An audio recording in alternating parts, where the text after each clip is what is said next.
Cepat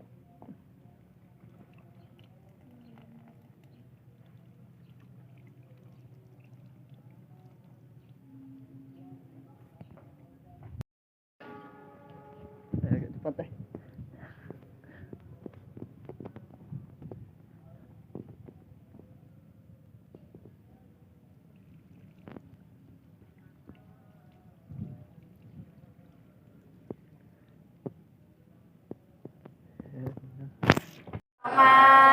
Apa kabar anak-anak? Alhamdulillah luar biasa. Allahu Akbar. Alhamdulillah pagi ini sehat semua. Jadi sebelum kita memulai pelajaran pada hari ini, marilah kita berdoa terlebih dahulu. Siapa ketua kelasnya? Dipimpin oleh Tegak. Kita berdoa terlebih dahulu. Sebelum kita memulai pelajaran pagi hari ini, maka kita berdoa. Berdoa.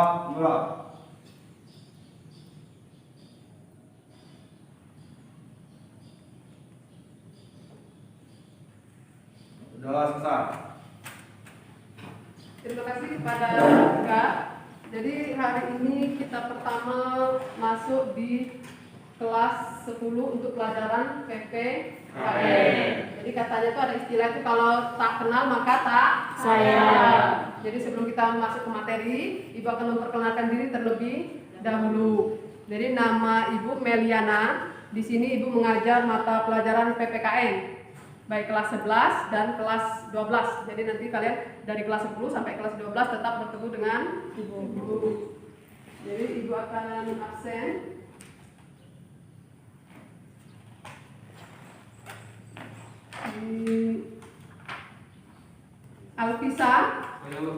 Alvisa dari SMP mana? Ayu Adania. Dari SMP mana Ayu? MTS Negeri 1 Morenin. MTS Negeri 1 Morenin. Arsandi. Arsandi dari SMP mana? Oh sudah sekelas ya. Fajar? Fajar dari mana? SMP 5 yang di Lubos ya, SMP 5. Oh, Tanjung Jati. Beda ya dengan Jati? Beda. Jeliana? Saya Bu. Jadi dari SMP Negeri 1 Merapi Timur. Merapi Timur. Bagian Lahat ya? Iya Bu. Febrian. Siap saya. Febrian dari mana? SMP PGRI Morenin.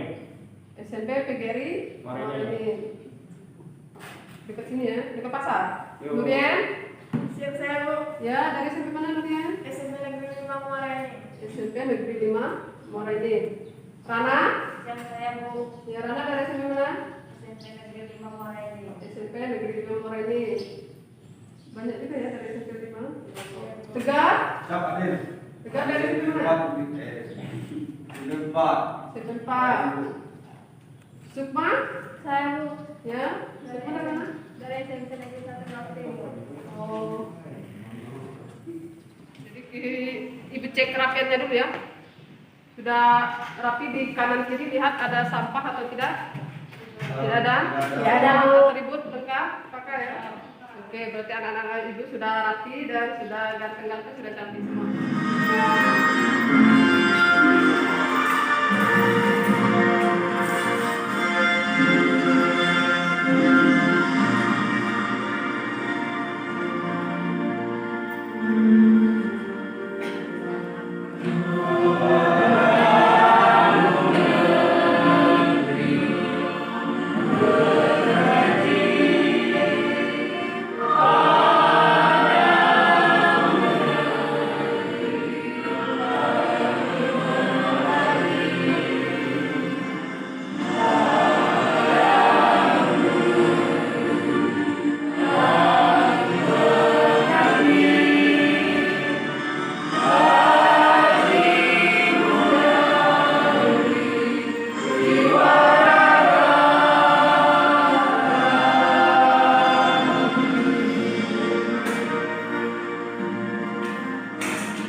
Baiklah anak-anak, jadi kita hari ini akan belajar bab 1. Subbab A yang kita akan bahas adalah di sini bab 1. nilai Pancasila dalam kerangka praktek.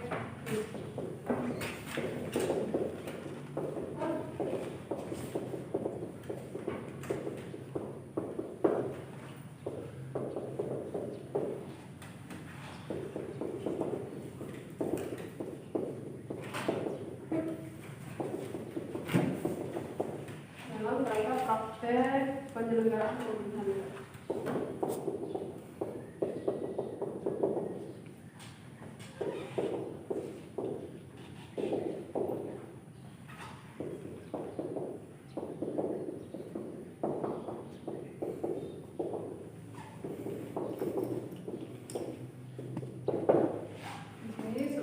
Yang akan kita bahas hari ini adalah subbab A tentang sistem pembagian kekuasaan NRI.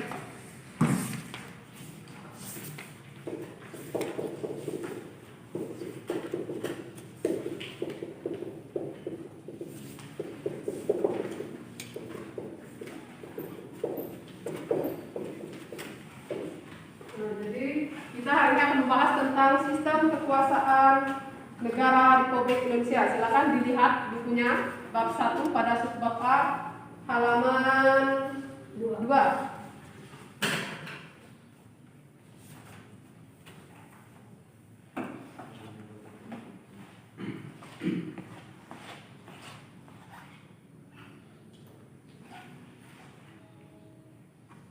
Baca ya tulisannya. Ini tulisan ini agak tulisan dokter gitu.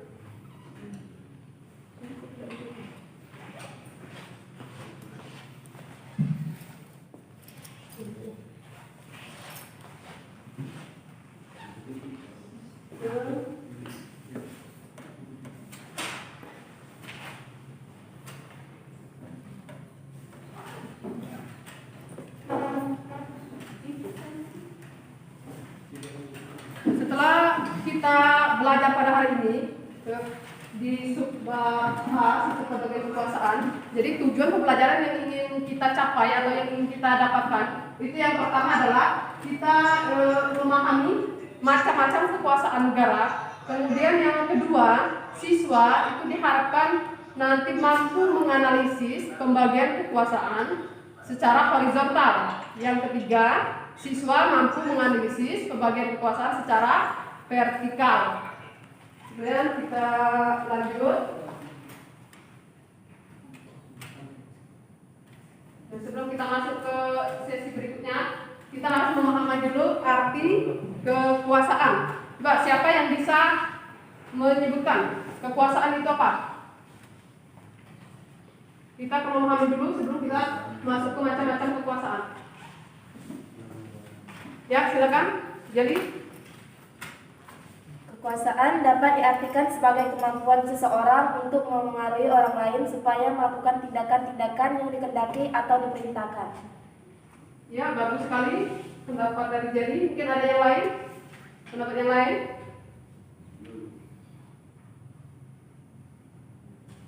Coba diulangi, Febri. Tadi kekuasaan adalah Kekuasaan dapat diartikan sebagai kemampuan seorang untuk mengaruhi orang lain supaya melakukan tindakan yang dikehendaki atau diperintahkannya. Jadi kekuasaan adalah kemampuan seseorang untuk dapat mempengaruhi orang lain agar mengikuti perintah orang tersebut. Nah, begitu misalkan kamu di dalam rumah, itu kan ada orang tua. Berarti, Febri, hari sudah sore kamu mandi. Otomatis kamu akan pergi mandi. Atau ada PR, silakan kamu kerjakan. Kalau kamu sibuk dengan main game, kamu pasti disuruh berhenti untuk bermain game. Itu namanya kekuasaan di dalam keluarga. Tapi kita akan membahas di sini adalah kekuasaan di dalam pemerintahan negara Republik Indonesia. Jadi kekuasaan itu di sini ada dua macam.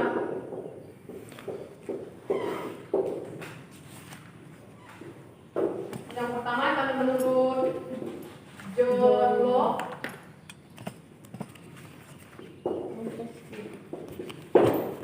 Yang kedua menurut di papan bisa di layar coba diperhatikan. Di layar perhatikan. Jadi kekuasaan itu kita terbagi menjadi dua menurut para ahli. Yang pertama menurut John Locke, yang kedua menurut Montesquieu. Yang kita akan bahas dulu menurut John Locke. Coba Rana dibacakan menurut John Locke itu apa?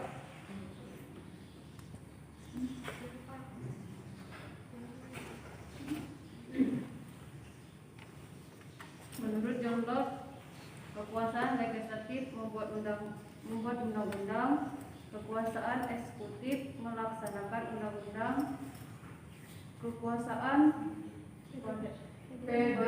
federatif melaksanakan hubungan luar negeri. Nah, jadi menurut John Locke itu ada 3 kekuasaan negara. Yang pertama adalah kekuasaan legislatif. Nah, kekuasaan legislatif ini adalah kekuasaan untuk membuat undang-undang. Yang kedua adalah kekuasaan Eksekutif. itu adalah pelaksanaan untuk melaksanakan undang-undang. Yang ketiga adalah kekuasaan Federatif. itu untuk Melaksanakan luar negeri. negeri. Nah, jadi di sini legislatif, eksekutif, dan federatif. Yang kedua menurut Montesquieu. Mbak, dibacakan Alfi siapa? Siapa tadi? Asandi. Maaf ya, Ibu belum hafal semua anak-anak, nanti Ibu coba akan menghafalkan satu persatu. Asandi, dibacakan menurut Montesquieu apa? A. Kekuasaan legislatif membuat undang-undang. B. Kekuasaan eksekutif melaksanakan undang-undang. C. Kekuasaan yudikatif mengawasi pelaksanaan undang-undang.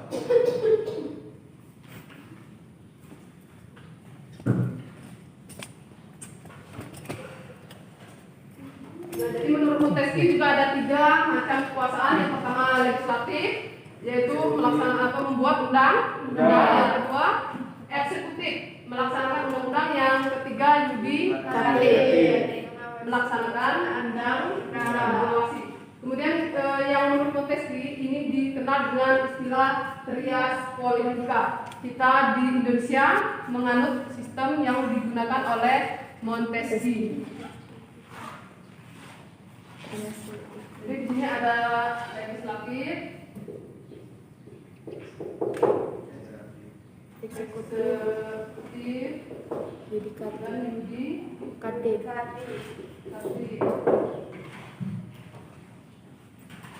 Kita lanjut ke berikutnya.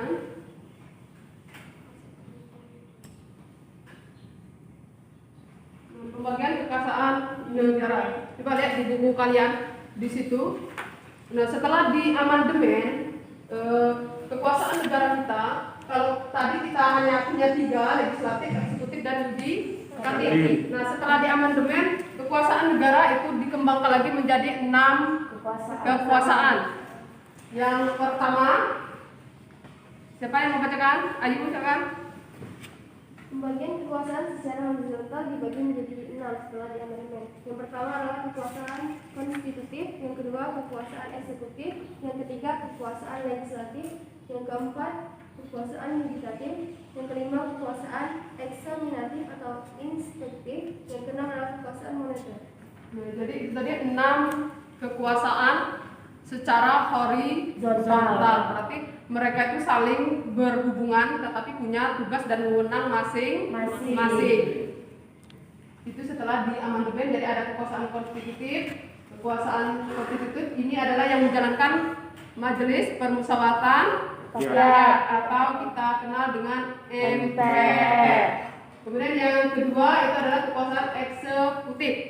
Kekuasaan eksekutif kita seperti kita ketahui itu adalah presiden dan wakil presiden dibantu dengan para kabinet. Nah, yang ketiga kekuasaan legislatif. Kekuasaan legislatif ini kekuasaan untuk membentuk undang-undang dikerjakan oleh DPR. Kemudian kekuasaan yudikatif. Ini yang menyelenggarakan adalah Mahkamah Agung dan Mahkamah Konstitusi. Yang keenam adalah kekuasaan eksaminatif. Nah, kekuasaan ini berhubungan dengan penyelenggaraan dan pemeriksaan pengelolaan dan tanggung jawab tentang keuangan. Jadi ini dilakukan oleh Badan Keuangan, Badan Pemeriksa Keuangan atau kita singkat dengan BPK. Nah, yang keenam adalah kekuasaan moneter. Di sini kekuasaan moneter itu dilaksanakan oleh Bank Indonesia atau Bank Sentral Indonesia. Nah, kemudian setelah tadi terjadi amandemen, kekuasaan negara kita dibagi menjadi 6. Nah, kita mulai tahun 2004 itu sudah melaksanakan otonomi daerah. Itu dimulai pada masa pemerintahan siapa? Menggalakkan otonomi daerah itu pada masa pemerintahan Presiden Megawati. Jadi otonomi di daerah dilakukan. Jadi di mana daerah-daerah itu berhak untuk mengatur daerahnya masing-masing. Nah, sehingga muncullah nanti pembagian kekuasaan secara vertikal karena adanya sistem desentralisasi. Nah, karena kita menganut sistem otonomi, adanya sistem desentralisasi, dibagilah bagian kekuasaan itu secara vertikal. Yang pertama adalah pemerintahan pusat, yang kedua ada pemerintahan provinsi, kemudian yang ketiga ada kabupaten atau kota. Nah, jadi pemerintahan didelegasikan kepada daerah-daerah sesuai dengan kebutuhan daerah setempat, yang lebih kita kenal dengan otonomi daerah. Nanti di bab 4 kita akan mempelajari lebih mendalam lagi.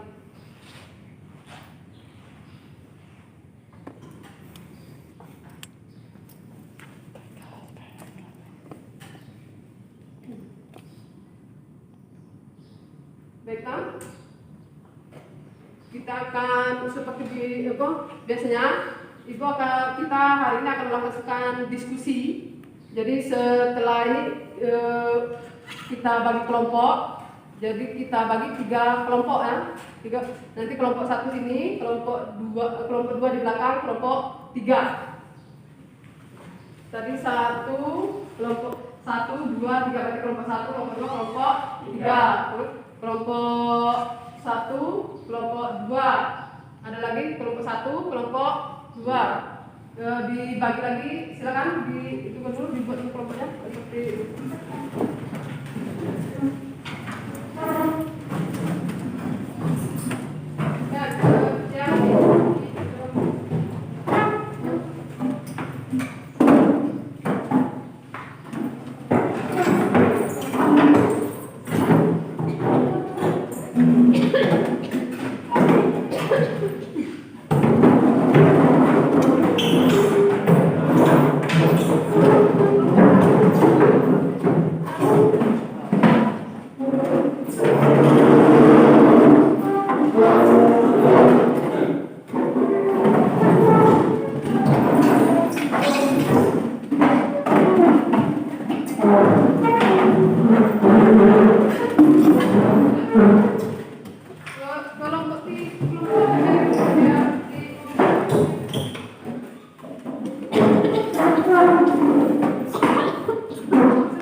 Ya, nanti tugasnya ada di LKPD.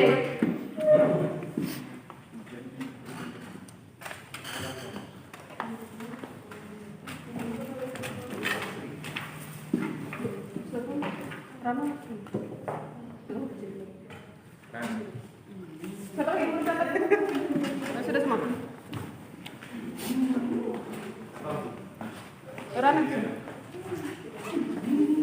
Oke, lihat di LKPD-nya.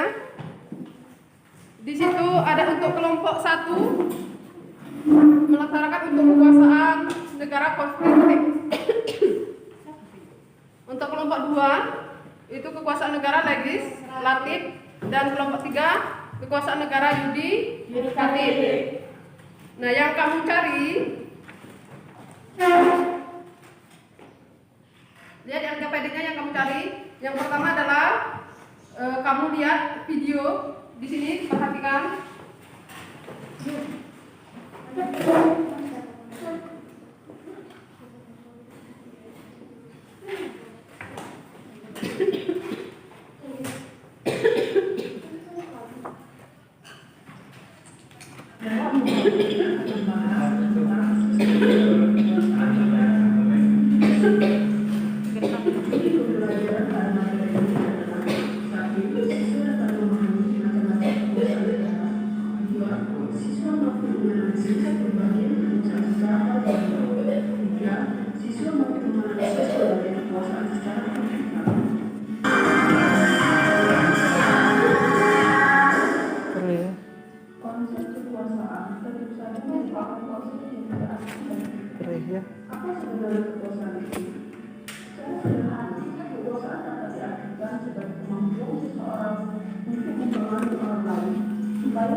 Sebagai konsekuensi dari diterapkannya asas desentralisasi di negara kesatuan Republik Indonesia. Pemerintah pusat menyerahkan wewenang pemerintahan kepada pemerintah daerah otonom untuk mengurus dan mengatur sendiri urusan pemerintahan di daerah, kecuali urusan pemerintahan yang menjadi kewenangan pemerintah pusat, yaitu kewenangan yang berkaitan dengan politik luar negeri, pertahanan, keamanan, justisi, agama, moneter, dan fiskal.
LKPD, tadi kalian sudah lihat gambar-gambar di situ.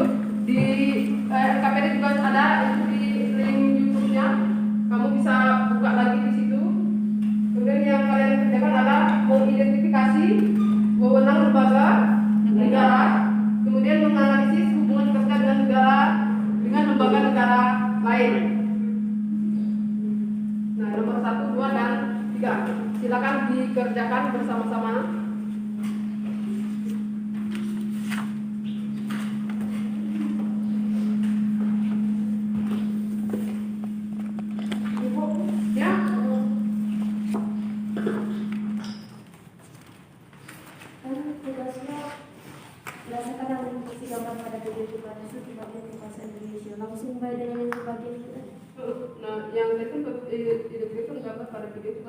Bagian tadi kan sudah dijelaskan apa tadi kemungkinan kekuasaan di Indonesia. Tadi sebelum amandemen, setelah amandemen ada berapa, sebelum amandemen itu ada 3, setelah amandemen ada 6. Nah, itu yang kamu masukkan. Kemudian yang kedua, identifikasi masalah tugas dan wewenang mereka apa.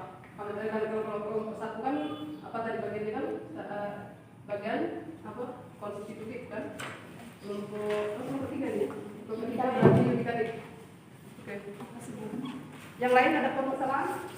Tidak ada?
Kalau ada kesulitan boleh ditanyakan.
Tentukan pinaala.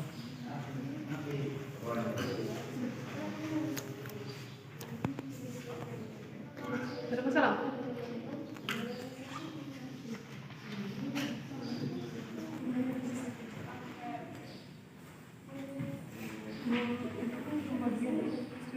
Yang nomor 1 tadi. Ini kan?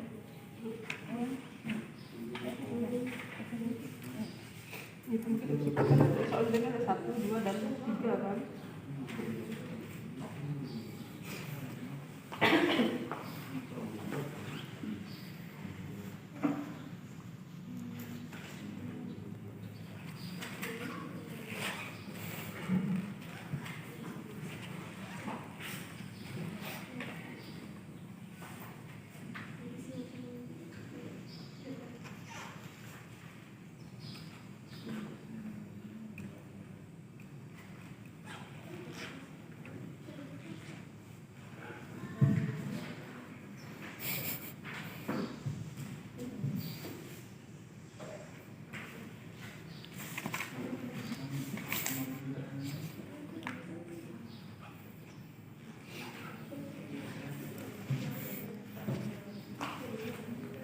Dia berangkat.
Iya.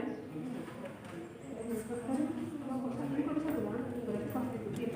Yang kamu cari adalah tugas dan wewenang konstitutif. Konstitutif tadi siapa yang bukan MPR kan? Jadi kalau kita ada MPR. Iya. Itu DPR. MPR. Kalau konstitutif dia adalah MPR. Kalau legislatif dia adalah DPR. Yang kamu cari adalah tugas dan wewenang.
Mengenai hubungan kerja dengan lembaga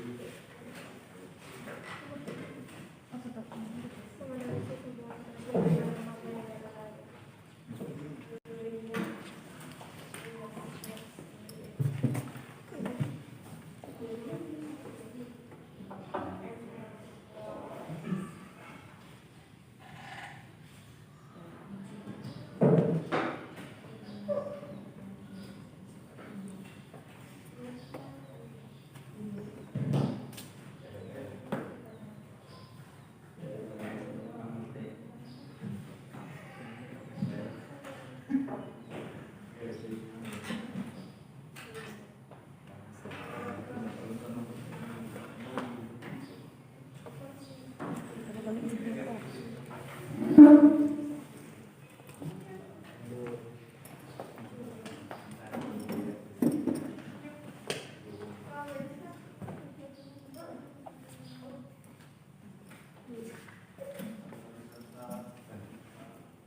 Ada yang selesai? Belum.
Ada yang selesai? Belum.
Itu.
Apa?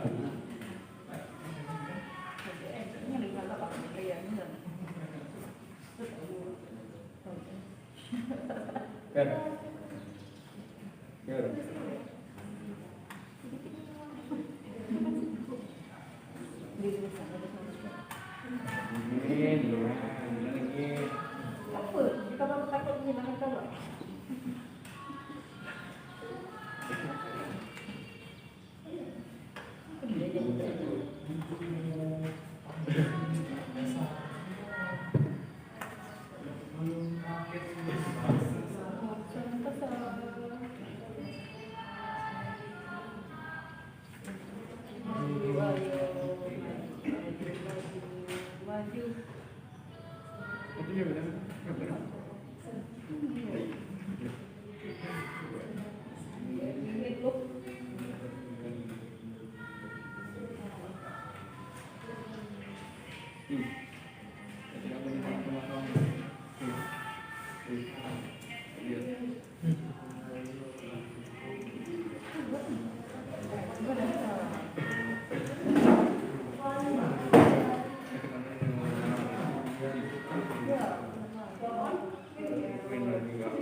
Sudah selesai semua? Sudah. Oke, kalau sudah kita akan presentasikan.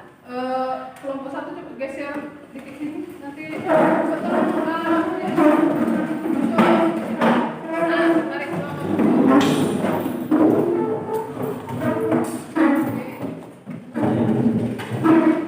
dibantu dulu. Itu bagian yang ini jadi sakit. Coba Pak, nah meja. Dibantu Pak. Sini lagi. Apa sih kabel? Dapat maju lagi ke sini, agak sini lagi ke apa?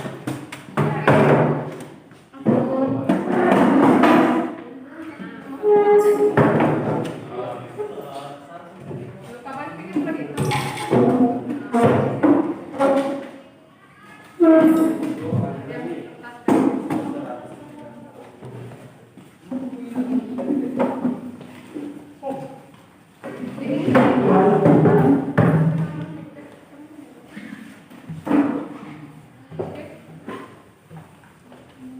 Lagi kita akan mulai dari kelompok 3.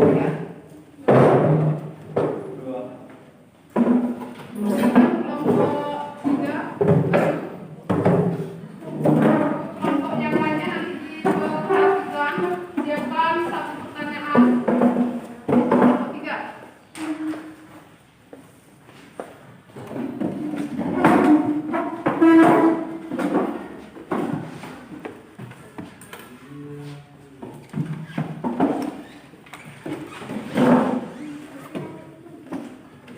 Ini Pak. Nanti.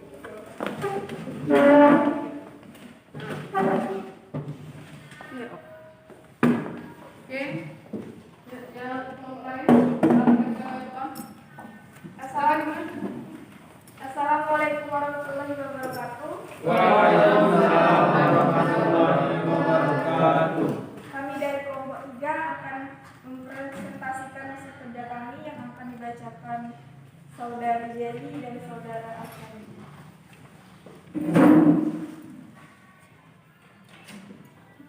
Baiklah, saya akan mempresentasikan hasil kerja kami. Yang pertama, pembagian kekuasaan di Indonesia terbagi menjadi dua. Yang pertama yaitu pembagian secara horizontal. Secara horizontal terdiri dari kekuasaan konstitusi, kekuasaan eksekutif, kekuasaan legislatif, kekuasaan yudikatif, kekuasaan eksaminatif, dan kekuasaan moneter. Yang kedua itu kekuasaan vertikal. Kekuasaan vertikal terbagi menjadi satu pemerintah pusat, dua pemerintah provinsi, dan ketiga pemerintah kabupaten atau kota. Yang kedua saya akan membacakan tugas dan wewenang lembaga negara kekuasaan yudikatif. Tugas dan wewenang kekuasaan yudikatif yaitu kekuasaan untuk menyelenggarakan peradilan guna menegakkan hukum dan keadilan. Kekuasaan ini dipegang oleh Mahkamah Agung dan Mahkamah Konstitusi, sebagaimana ditegaskan dalam pasal 24 ayat 2 Undang-Undang Dasar Negara Republik Indonesia tahun 1945, yang menyatakan bahwa kekuasaan kehakiman dilakukan oleh sebuah Mahkamah Agung dan Badan Peradilan Umum, lingkungan peradilan agama, lingkungan peradilan militer, lingkungan peradilan tata usaha negara, dan oleh sebuah Mahkamah Konstitusi. Baiklah, selanjutnya akan dibacakan oleh Saudara Arsani Tiadi.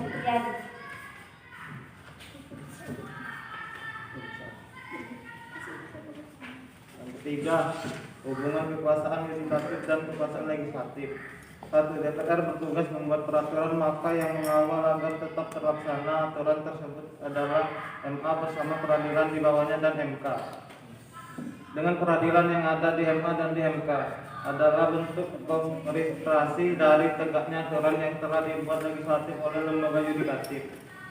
2. Sebaliknya, dalam mengisi jabatan di MA dan di MK, DPR berperan untuk memutuskan siapa saja yang berhak dan pantas menempati posisi jabatan kekuasaan kehakiman tersebut. Telah disebutkan bahwa lembaga legislatif adalah representasi dari rakyat, maka sama saja rakyat yang memilih orang untuk menempati jabatan yang ada di kekuasaan yudikatif.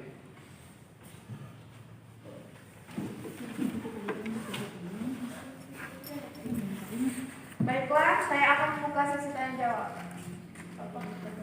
Apakah ada yang ingin bertanya?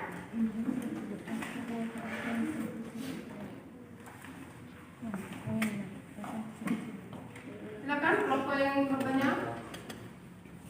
Ya, baiklah, kelompok 1.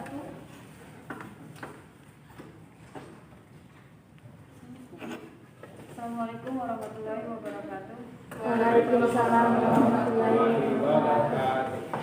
Saya Nurul Dari mewakili kelompok 1 ingin bertanya kepada kelompok 3.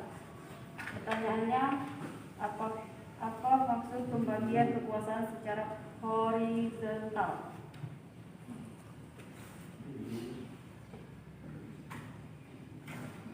Sekian dan terima kasih. Baiklah, apakah ada yang ingin bertanya lagi? Ya, baiklah, kelompok 2. Baiklah, Assalamualaikum warahmatullahi wabarakatuh. Waalaikumsalam warahmatullahi wabarakatuh. Perkenalkan, nama saya Angga Dila, saya perwakilan dari kelompok 2. Saya di sini ingin bertanya mengenai sebutkan pasal 24 ayat 2 Undang-Undang Dasar Negara Republik Indonesia tahun 1945 tentang kekuasaan yudikatif. Sekian, terima kasih.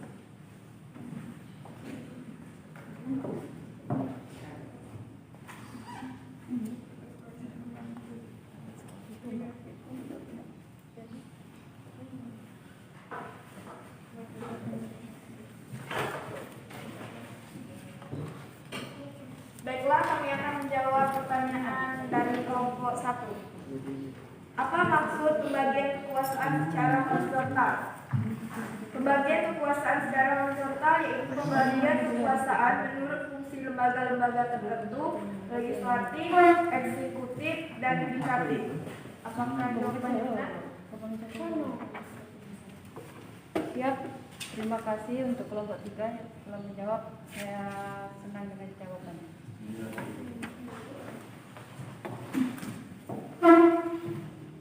Silakan. Baiklah, di sini saya akan menjawab pertanyaan dari kelompok 2, yaitu pertanyaannya yaitu sebutkan pasal 24 ayat 2 tentang kekuasaan yudikatif. Pasal 24 ayat 2 Undang-Undang Dasar Negara Republik Indonesia tahun 1945 menyatakan bahwa kekuasaan kehakiman dilakukan oleh sebuah Mahkamah Agung dan badan peradilan yang berada di bawahnya dalam lingkungan peradilan umum, lingkungan peradilan agama, lingkungan peradilan militer, lingkungan peradilan tata usaha negara, dan oleh sebuah Mahkamah Konstitusi.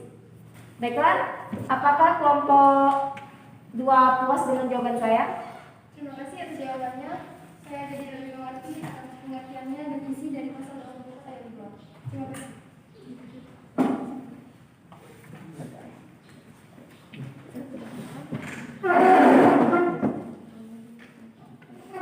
Baiklah, kami akhiri presentasi kami. Wassalamualaikum warahmatullahi wabarakatuh. Waalaikumsalam warahmatullahi wabarakatuh. Baiklah, terima kasih. Itu tadi penampilan dari kelompok 3. Kita beri aplaus untuk kelompok 3. Selanjutnya kelompok 1, silakan ke depan. Saya kelompok lain ke depan.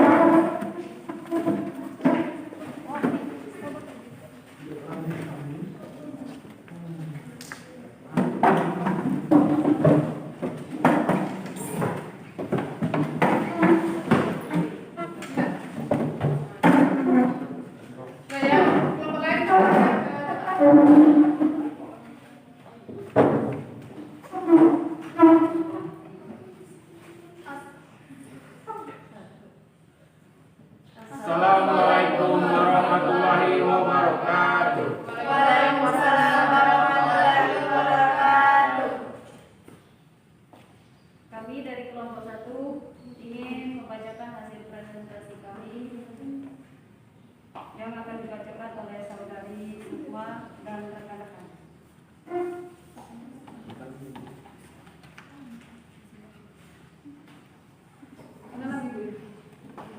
Satu, menganalisis pembagian kekuasaan di Indonesia.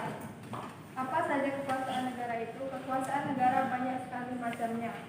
Menurut John Locke, sebagaimana dikutip oleh Lianto, bahwa kekuasaan negara itu dapat dibagi menjadi 3 macam. 1. Kekuasaan legislatif, 2. Kekuasaan eksekutif, 3. Kekuasaan federatif. Menurut Montesquieu, dibedakan menjadi 3 macam. 1. Legislatif, 2. Eksekutif, 3. Yudikatif. Pembagian kekuasaan secara horizontal dibedakan menjadi 6. 1. Kekuasaan konstitutif, 2. Kekuasaan eksekutif, 3. Kekuasaan legislatif, 4. Kekuasaan yudikatif, 5. Kekuasaan eksaminatif atau inspektif, 6. Kekuasaan moneter. Yang kedua akan dibacakan oleh Alfiansyah. Kekuasaan konstitutif. 1. Mengubah serta menetapkan UUD Undang-Undang Dasar. 2.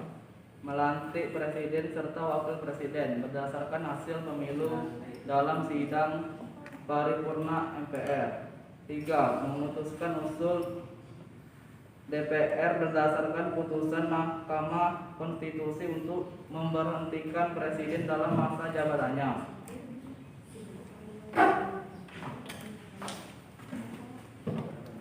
Hubungan kerja dengan lembaga lain. Dalam melaksanakan hak tugas dan wewenang masing-masing lembaga negara mempunyai hubungan antara satu dengan lainnya, yaitu hubungan antara lain 1. MPR dan Presiden, 2. MPR dan DPR, 3. DPR dan Presiden, 4. BPK dan DPR, 5. DPR dan MK. Baiklah, itulah diskusi kami terkait hari ini. Kami buka untuk sesi tanya jawab kepada kelompok lainnya. Ya, baiklah, dari kelompok 3 silakan. Assalamualaikum warahmatullahi wabarakatuh. Waalaikumsalam warahmatullahi wabarakatuh. Sebutkan tugas dan wewenang kekuasaan konstitutif.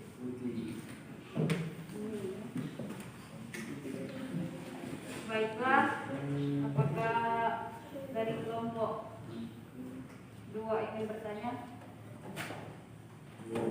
Assalamualaikum warahmatullahi wabarakatuh. Waalaikumsalam warahmatullahi wabarakatuh. Saya mewakili kelompok 2 ingin bertanya tentang kekuasaan moneter. Saya masih belum paham tentang kekuasaan moneter. Bisakah kalian menjelaskan lebih jelas lagi tentang kekuasaan moneter? Terima kasih.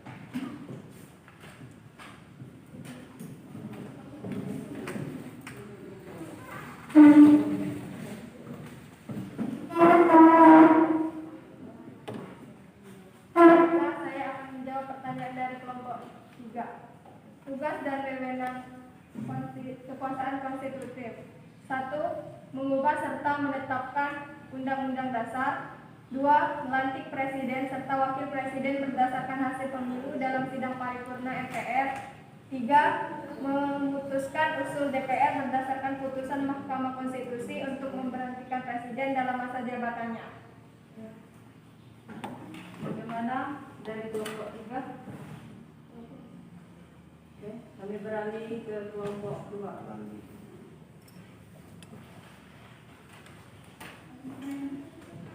Pertanyaan. Saya akan menjelaskan tentang kekuasaan moneter.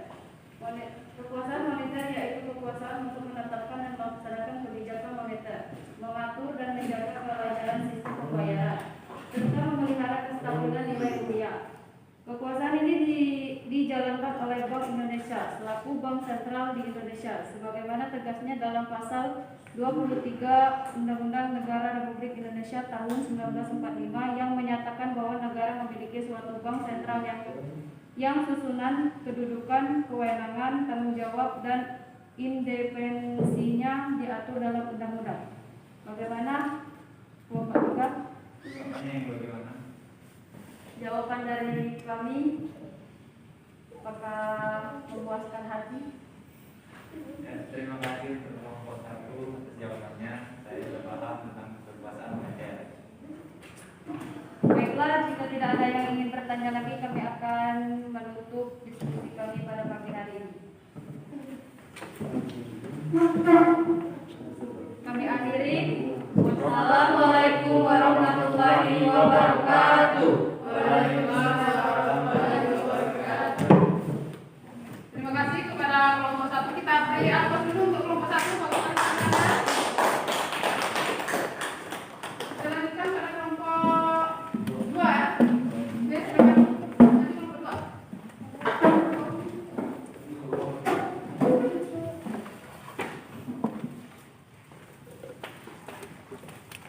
Mas kamu belajar. Malas saya.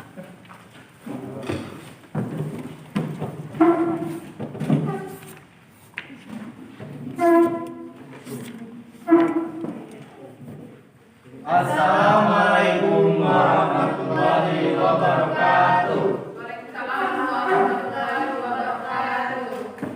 Baiklah, perkenalkan kami dari kelompok 2. Saya sebagai Ayulia sebagai moderator. Saya Fajar Juli Harisma sebagai pembaca materi. Bagaimana saya juga bicara berani dan membaca dan jawab. Baiklah, kami akan mempresentasikan presentasi kami mengenai kekuasaan legislatif.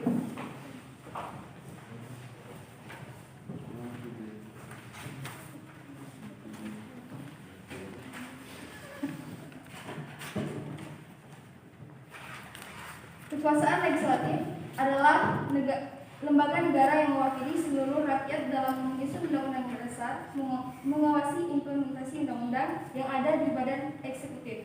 Ada 3 lembaga legislatif di Indonesia. Yang pertama adalah Majelis Permusyawaratan Rakyat atau MPR. Yang kedua adalah Dewan Perwakilan Rakyat atau DPR. Dan yang ketiga adalah Dewan Perwakilan Daerah atau DPD. Baiklah, untuk yang pertama adalah pembagian kekuasaan di Indonesia. Pembagian kekuasaan di Indonesia setelah diamandemen terbagi menjadi 2. Yang pertama adalah pembagian kekuasaan secara horizontal dan vertikal. Yang pertama adalah pembagian kekuasaan secara horizontal.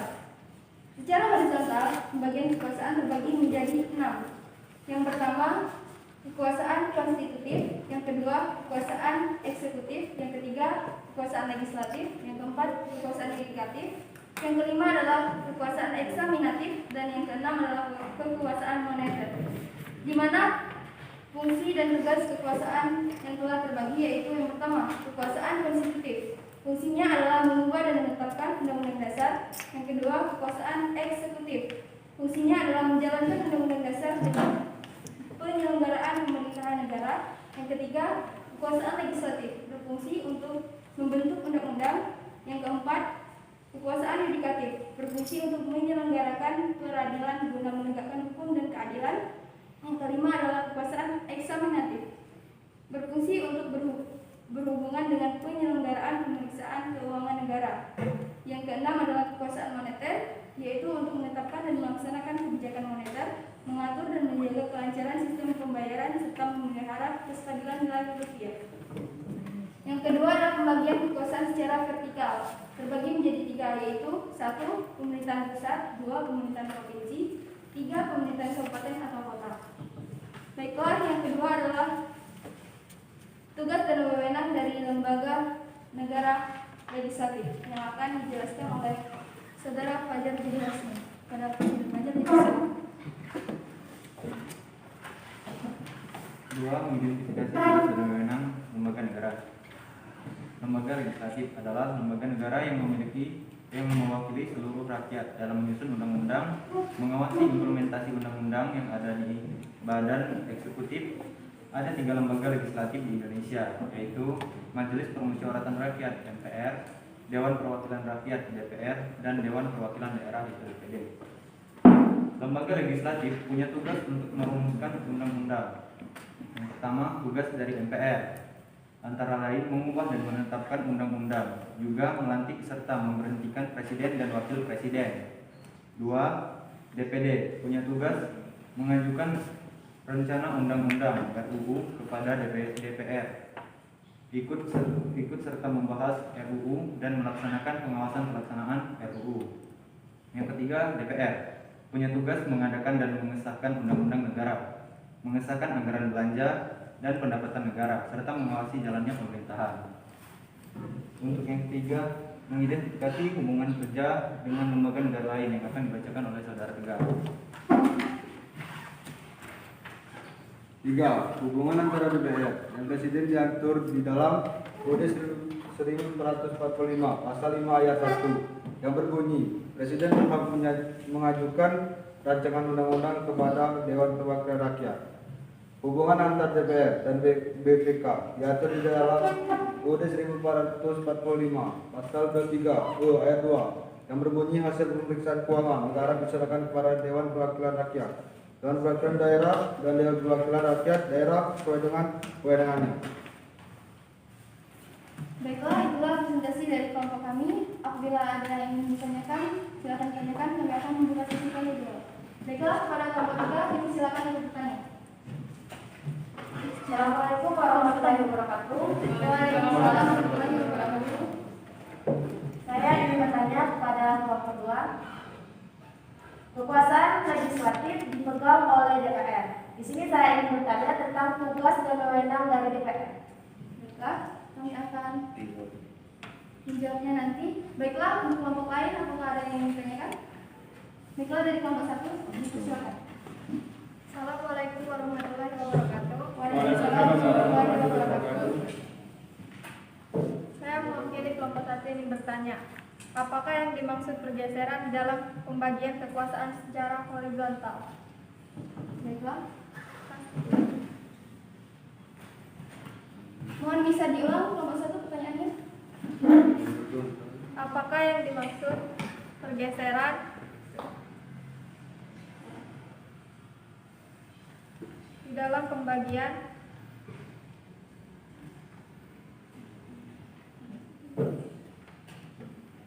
kekuasaan secara horizontal?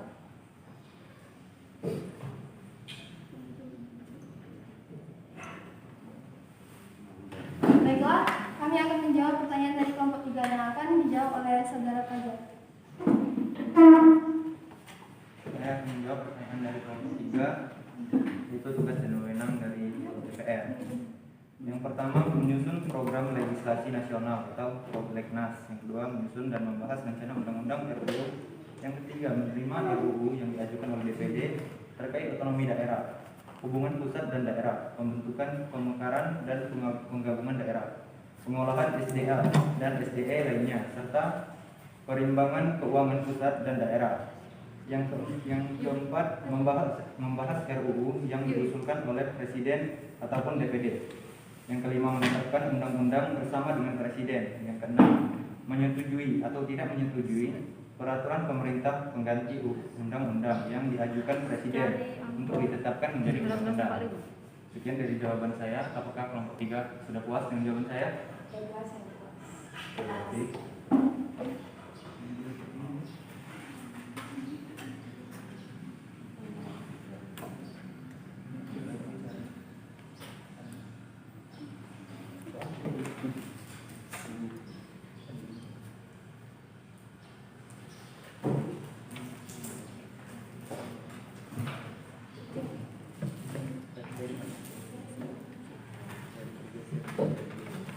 Baiklah, untuk pertanyaan kelompok 1 akan dijawab oleh Saudara Tegar. Saudara Tegar, dipersilakan. Oke, saya akan menjawab pertanyaan dari kelompok 1.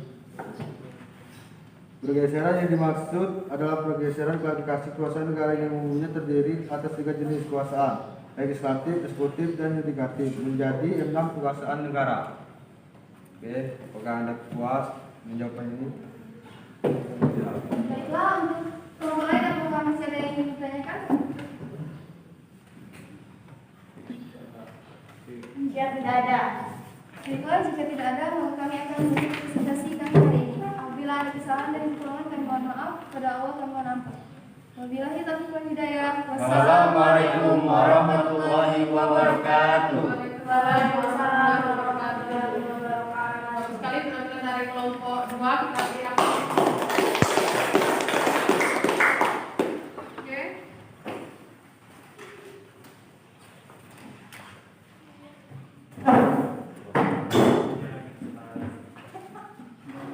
Dari sudah kita saksikan bersama presentasi dari kelompok 1, 2, dan 3. Kita sudah membahas tentang tugas dan wewenang dari kekuasaan konstitutif, yudikatif, dan legislatif. Ya. Jadi, di ini kita akan menyimpulkan bersama-sama hasil dari presentasi dan pembelajaran kita pada hari ini. Kelompok 1, silakan disimpulkan. Rana, pembelajaran kita hari ini. Jadi tadi ada kekuasaan, kemudian macam-macam kekuasaan.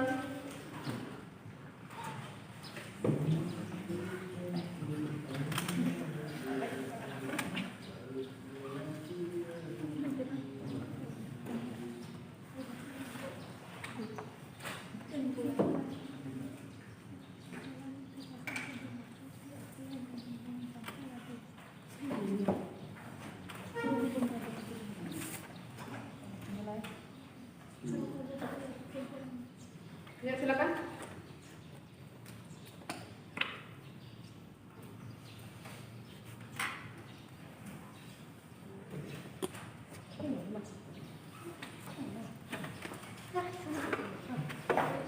Bisa dibantu oleh temannya. Macam-macam kekuasaan tadi kan sudah kita bahas. Yang pertama adalah kekuasaan. Boleh dibantu oleh teman sekelompoknya?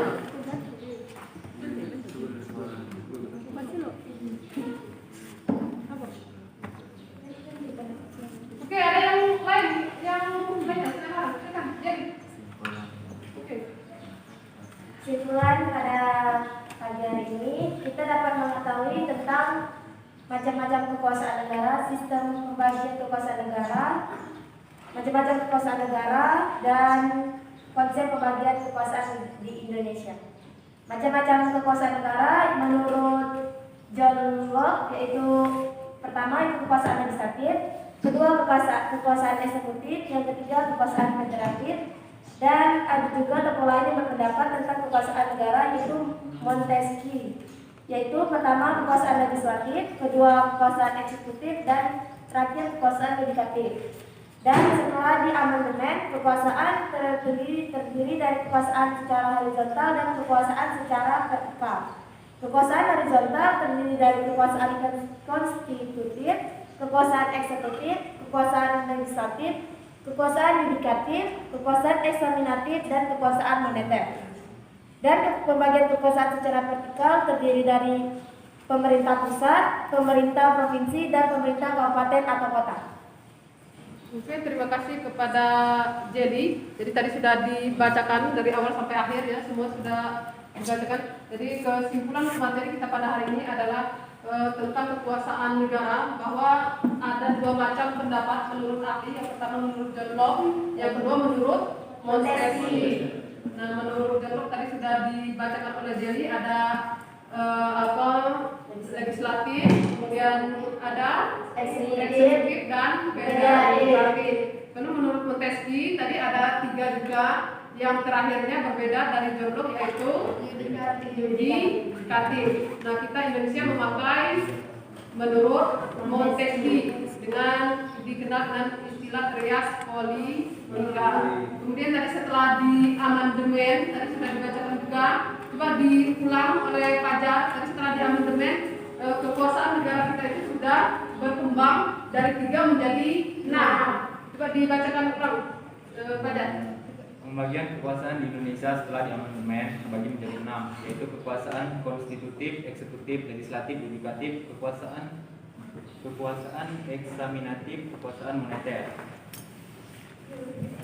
Ya, jadi tadi setelah diamandemen berkembang menjadi 6 kekuasaan negara. Jadi ada konstitutif, kemudian legislatif, eksekutif, yudikatif, kemudian eksaminatif, dan moneter. Terakhirnya moneter. Nah, yang setelah ada pembagian kekuasaan secara horizontal, karena negara kita adalah negara yang menganut sistem otonomi daerah atau desentralisasi, sehingga muncullah pembagian kekuasaan secara vertikal. Tadi sudah disebutkan juga oleh Jerry. Sekarang diulang, silakan Rana dengan pembagian kekuasaan secara vertikal.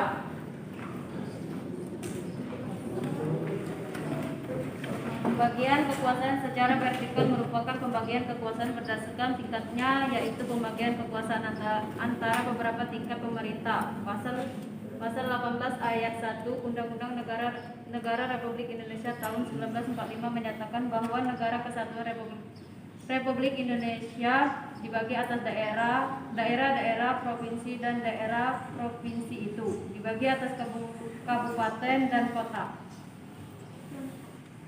yang tiap-tiap provinsi, kabupaten, dan kota itu mempunyai pemerintah daerah yang diatur dengan undang-undang.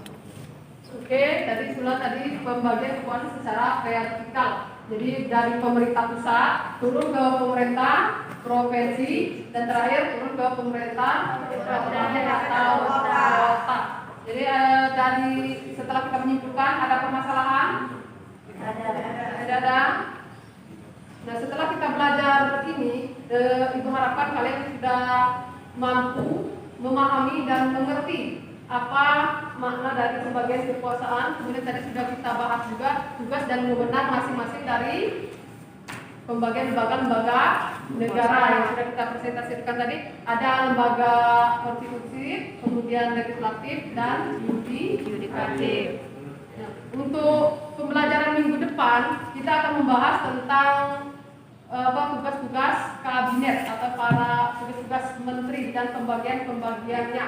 Jadi berharapkan nanti di rumah kalian membaca lanjutan dari bab B, dipelajari. Hari ini kita akan menutup pelajaran kita dengan berdoa. Jadi untuk menutup pelajaran kita hari ini, Ibu Ika Alisa untuk berdoa. Silakan bisa memimpin doa. Sebelum mengakhiri pembelajaran hari ini, alangkah baiknya kita berdoa sesuai agama masing-masing. Berdoa dimulai.